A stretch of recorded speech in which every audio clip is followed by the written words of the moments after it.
Pyktis, baimė, nusivylimas, psichologinė įtampa. Peržiūrėję šitą video, suprasite, kokia yra esminė streso kilmė ir kokias organizmo reakcijas jis sukelia. 3 reagavimo į stresą fazės. Išmoksite atpažinti, kurioje streso fazėje esate būtent jūs. Susipažinsite su kovok arba bėk terminu. Kodėl svarbu apie jį žinoti, bei kaip jis pasireiškia mums atsidūrus stresinėje situacijoje. Sužinosite apie psichologų naudojamą stresorių balų sistemą ir įvertinsite, kiek streso yra jūsų gyvenime. Sužinosite, kokį fizinį poveikį stresas turi mūsų organizmui ir kokias ligas jis gali sukelti. Na ir pabaigai papasakosime, ką reiškia reikalingas stresas ir kokius teigiamus pokyčius jis gali turėti jūsų gyvenime. Na, o dabar keliaujame žiūrėti video, bet prieš tai nepamirštame paspausti mygtuką patinka, tai padėsite mūsų YouTube algoritmui. Ir perduodu žodį profesoriui, šeimos konsultavimo psichologui ir psichoterapeutui Gediminui Navaičiui. Nuo ko pradėti pokalbį apie stresą? Tikriausiai nuo atsakymo, ką stresu vadinsime. Streso apibūdinimų yra gana daug, nors ne visi jie moksliškai tikslus. Stresu gana dažnai pavadinamos kokios tai neigiamos aplinkybės, jų sukelti elgesio, jausmų, žmogaus organizmo sutrikimai. Stresu vadinami ir neigiami emociniai išgyvenimai, pyktis, baimė, nusivylimas. Stresu kartais vadinama psichologinė įtampa, kurio žmogus nesugeba kontroliuoti. Tai kad visi šitie apibūdinimai turi savo prasmę ir jie kažką parodo. Bet tai yra kasdieninėje kalboje naudojami blogo, žalingo, nevaldomų dalykų įvardinimai. Taigi, visuose šiuose streso apibūdinimuose yra tiesos, tačiau jie nėra pakankamai išsamus ir nepakankamai tikslus. Todėl geriausiai stresą apibūdinti taip, kai tai padarė vienas pirmųjų streso tyrinėtojų, Kanados fiziologas, medikas Hansas Selye. Jis rašė, kad stresas tai universalus, nespecifinis organizmo reagavimas į būtinybę prisitaikyti. Į daugelį iššūkių, į problemas šeimoje, sunkią fizinę užduotį, negrąžintą paskolą, tragišką žinią, konfliktą su viršininku ir patys galite pratęsti daugybę kitų dalykų, kad juos reaguojame vienodai. Tai yra universaliai ir nespecifiškai. Šiuo požiūriu stresą galėčiau prilyginti aukštai kūno temperatūrai. Temperatūra signalizuoja apie ligą, tačiau kokia tai liga? Vien iš pakilusios temperatūros nepasakysime. Mokslinis streso apibrėžimas žmogui norinčiam valdyti savo gyvenimo stresus leidžia aiškiau suprasti, kas su juo vyksta streso metu ir suprasti, kurioje streso fazėje jis yra. Tai kad dar vienas žodis streso fazė. Įprasta skirti 3 reagavimo į stresą fazes. Tai būtų nerimo fazė, priešinimosi stresui fazė ir išsekimo fazė. Tai 3 dėsningi pokyčiai. Iš pradžių nerimas, po to priešinimasis ir po to išsekimas. Nežinomybė dėl ateities, praeities išgyvenimai, kasdieniniai rūpesčiai dažnai iš mūsų verčia sunerimti, ko pasakoje jaučiame vis didėjančią įtampą ir stresą. Nėra abejonių, tokia vidinė būsena tiesiogiai atsiliepia kasdieniniam produktyvumui, santykiams su savimi ir aplinkiniais, pasitenkinimui kasdieninė veikla. Jeigu jaučiate, kad streso valdymas šiuo metu jūsų gyvenime šlubuoja, apačioje aprašyme palikau jums nuorodą. Šioje unikalioje 11 dienų programoje išmoksite minčių savistabos, ramybės pratimo, kuris padės valdyti įtampą stresinėje situacijoje ir įgysite praktinių žinių streso kontroliai savo gyvenime. Spauskite nuorodą po šito video ir prisijunkite prie kurso su milžiniška net 98% nuolaida. Patirdami stresą, nuosekliai ir dėsningai jas pereiname, o pradedame eiti streso keliu nuo nerimo fazės. Nesusidūrę su naujomis aplinkybėmis, turime jas įvertinti. Susidūrę su naujais iššūkiais, neliekam jiems abejingi. Turime į juos reaguoti. Todėl, kas atsitinka? Todėl sunerimstame, o drauge keičiasi ir organizmo būklė. Kaip bet kuri gyva būtybė gali reaguoti į pavojų, į iššūkį. Labai paprastai. Gali pulti priešą arba bėgti nuo jo, arba bandyti nuo jo pasprukti. Žmogus irgi gyva būtybė. Todėl naujo iššūkio suvokimas, aplinkybių pasikeitimas pasąmoningai skatina norą arba bėgti, arba kovoti. Ir kas tada atsitinka? Keičiasi kūno reagavimas. Dažniau plaka širdis, dažnesnis kvėpavimas, padidėja prakaitavimas. Tai ir yra pirmoji streso fazė. Koks stiprus ir valingas žmogus bebūtų, staiga susidūręs su liūtu ar pasiryžęs pirštis žaviai merginai, spręsdamas rinktis naują darbą, ar sužinojęs apie mylimo žmogaus neištikimybę, jis reaguos į naujas aplinkybės. Reaguos jo psichika ir jo kūnas. Vėliau šias organizmo reakcijas pradedam valdyti, priešintis nerimui. Ir nerimo požymiai, kilę pirmoje streso fazėje, yra suvaldomi. Bet ką norėčiau pabrėžti, kas yra svarbu, juos suvaldyti nėra lengva. Tam reikia ir jėgų, ir pastangų, ir patirties. Ar pavyks ir kaip ilgai pavyks priešinti stresui? Pasipriešinimo stresui sėkmė ir trukmė priklauso tiek nuo įgimto atsparumo, gebėjimo prisitaikyti, tiek ir išsiugdyto gebėjimo valdyti stresą. Ir galiausiai, kas irgi akivaizdu, nuo stresoriaus. Tai yra priežasčių, kurios sukėlė stresą, nuo jų stiprumo. Taigi, kovoti su streso sukeltų nerimu reikia energijos bei jėgų. O kas bus, jei jų pritruks, jei senka žmogaus gebėjimai priešintis? Tada ir ateina trečioji streso fazė – išsekimas. Tada prasideda fiziniai bei psichiniai sutrikimai. Iš to galima padaryti kelias svarbias išvadas. Pirmoji.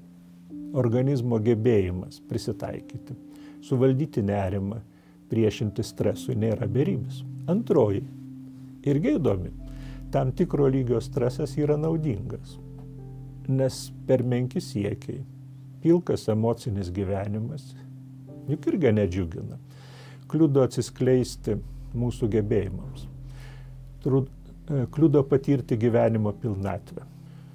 Pagalvokite, ar pernelyg griežtas ir priekabus viršininkas, nuolat sukeliantis įtampą, kliudys produktyviai dirbti? Veikiausiai atsakymas į šį klausimą bus taip, bet ir pernelyg atlaidus, vangus, nesiūlantis didesnių tikslų viršininkas irgi neskatina daugiau pasiekti. Todėl ir trečioji svarbi išvada. Organizmo reakcija į stresą priklauso ne tik nuo naujų aplinkybių, nuo išorinio pasaulio, bet ir nuo to, kaip tas aplinkybės suvoksime, kaip įvertinsime. Priklauso nuo mūsų nuostatų, nuo mūsų jausmų, minčių, nuo mūsų vidinio pasaulio. Todėl streso suvokimą, o drauge ir patį stresą, nors iš dalies, bet galime valdyti. Aptarę stresą, nuosekliai turime kalbėti apie tai, kas jį sukelia. Apie stresorius. Tai yra apie tuos poveikius, tas aplinkybės, kurios kelia nerimą, prie kurių tenka prisitaikyti. Tai vargu ar pavyktų visus juos išvardinti. Stresorių tikrai yra daug. Jais gali būti nepalanki aplinka. Stresoriumi gali tapti kūno būsena. Nuovargis, žaizda, liga, stresą kelia ir psichologinės būsenos. Menkas savęs vertinimas, gebėjimų stoka. Stresoriais neretai tampa ir visuomeninio gyvenimo pokyčiai. Tačiau į visus šiuos ir dar daugybę kitų nesuminėtų stresorių žmogaus organizmas, kaip jau esu sakęs ir dar kartą noriu pabrėžti, reaguoja tapačiai. Kinta organizmo būsena, keičiasi veikla, mąstymo tempas. Atsiranda naujų jėgų, arba kartais jų neatsiranda, o vėliau gali ateiti išsekimas. Suprantama, kad ne į visus stresorius reaguosime vienodai stipriai. Darbuotojo klaidą kritikuojantis viršininkas šiam yra menkesnis stresorius, nei to pat viršininko sprendimas atleisti darbuotoją. Streso tyrinėtojai paprastai vertina skirtingus stresorius balais. Pravartu žinoti ir pasinaudoti šiais tyrimais ir pagal tuos balus įvertinti, kiek streso yra mūsų gyvenime. Didžiausią streso balų skaičių surinktų tas ar ta, kurie šiais metais tapo našliais. Netikėta sutuoktinio ar kito šeimos nario mirtis prilyginama 100 streso balų. Atleidimas iš darbo ar išėjimas į pensiją 50. Tiek pat džiugus įvykis, nėštumas ar vaiko gimimas. Darbo pakeitimas 40. Apytikriai galima pasakyti, kad 1 iš 3 žmonių surinkusių 150 streso balų per metus susirgs sunkoka liga. O jei balų surinkta daugiau kaip 300, susirgs, ko ne visi pasiekia šį skaičių. Visų žmonių galvose yra smegenys. Patiriančio stresą žmogaus smegenyse aktyviau veikia jo endokrininių organų sistema, kuri daro poveikį jo endokrininiams organams. Tai yra visas jo liaukas išskiriančius hormonus veikia taip pat ir periferinių nervų sistema. Tai yra nesmegenyse esantis nervai. Visą tai parengia žmogų, abi šias sistemas aktyvesniai veiklai. Todėl ilgalaikis stresas ardo minėtų sistemų ląsteles. Prisiminkime gal daug kam žinoma, nors neteisinga teiginį, kad smegenų nervų ląstelės neatsistato. Taigi jos dėl alkoholio, radiacijos, sužalojimų žūsta ir jų nebėra. Taip pat nutinka ir veikiant stresui. Aišku, po kurio smegenys turi daugybę galimybių.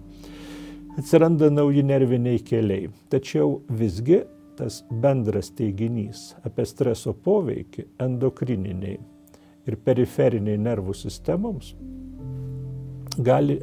mums leidžia suprasti, ką daro stresas su mūsų smegenims. Kai smegenys suvokia, kad kyla pavojus, kai reikia prisitaikyti prie pakitusios aplinkos, jos vaizdžiai sakant duos kelias komandas, palieps stipriau plakti širdžiai. O ką tai reiškia? Tai reiškia, kad sustiprės kraujo išstūmimas iš širdies, išsiplės kraujagyslės, į plaučius pateks daugiau oro, paspartės visi organizmo procesai. Atitinkamai susiaurės kraujagyslės kai kuriuose kitose organuose. Tai reiškia, kad bus sunaudojama daugiau deguonies, pagilės kvėpavimas, pakils arterinis kraujospūdis, išsiplės akių vyzdžiai. Kepenys aktyviau gamins gliukozę. Virškinimo sistema irgi turės reaguoti į stresą. Stresas paveikia ir žmogaus raumenis. Jie įsitempia. Gal pastebėjot, kad yra žmonių, atrodančių taip, lyg nuolat būtų pasirengę gintis arba pulti. Gana dažnai jie skundžiasi migrena arba nugaros skausmais. Taigi streso poveikis mūsų raumenims akivaizdus. Vaizdingas posakis – sunki rūpesčių našta. Irgi patvirtina streso sukeltą raumenų įtampą. Supratus streso poveikį organizmui, manau, aiškėja ir jo įtakos ligų kilmei. Norėčiau paminėti keletą medicininių ir psichologinių tyrimų. Buhalterių kraujuje pastebimai padidėja cholesterolio tuo metu, kai jiems reikia parengti metinės ataskaitas. Taigi, kad būtų galima minėti ir kitas, glaudžiai su stresu susijusias ligas. Tačiau svarbu padaryti išvadą. Taip vadinamos psichosomatinės lygos veikia ir kūną, ir žmogaus dvasią. Šios lygos, šie kūno pokyčiai, tai fizinė ligos sukeltos emocinio streso pasekmė. Stresas sumenkina organizmo sugebėjimą priešintis ir tarsi atveria duris joms. Yra žmonių, kurie lengviau, nors ir nenoromis, žengia šiuo keliu. Lengviau atidaro tas duris. Dėkui profesoriui Gediminui Navaičiui ir sveikinu visus jūs, kurie pasižiūrėjo šitą video iki pačios pabaigos. Atsidėkodami galite paspausti patinka mygtuką po šituo video. Na ir žinoma, palikti komentarą, ar pavyko jums atpažinti kokius nors streso sukėlėjus savo gyvenimą ir kaip jums pavyksta su jais susidoroti. Jeigu norite matyti daugiau tokių video, spauskit mygtuką prenumeruoti. Na, o jeigu domitės psichologijos, saviugdos temomis, kviečiu jūs užsukti į mūsų puslapį www.psichologijoscentras.com. Ten rasite pačius populiariausius mūsų kursus. Aš labai rekomenduoju jums pasidomėti Olego Lapino kursu Pats sau psichoterapeutas. Emocinė higiena yra tai, ką galime išmokti atlikti kiekvienas savarankiškai. Ir šitas kursas padės įsigilinti į psichoemocinės problemas ir atrasti sprendimus, įgauti motyvacijos veikti ir tobulėti kaip asmenybei. O taipogi puslapyje rasite Olego Lapino socionikos kursą, kuriame lektorius nagrinėjo žmonių elgsenos ypatumus su visais 16 asmenybės tipų. Aš tikrai tikiu, kad šitas kursas bus naudingas visiems tiems, kurie nori geriau pažinti save ir pažinti kitus žmones, prognozuoti jų elgesį ir suprasti, kaip tai išnaudoti savo gyvenimo sėkmei. Šiandien tiek, na, o jeigu esate smalsus, kviečiu jūs dar nepabėgti ir užsukti į mano YouTube kanalą. Ten rasite 100 panašių video edukacijų, santykių, psichologijos ir sveikatingumo temomis. Iki kitos savaitės.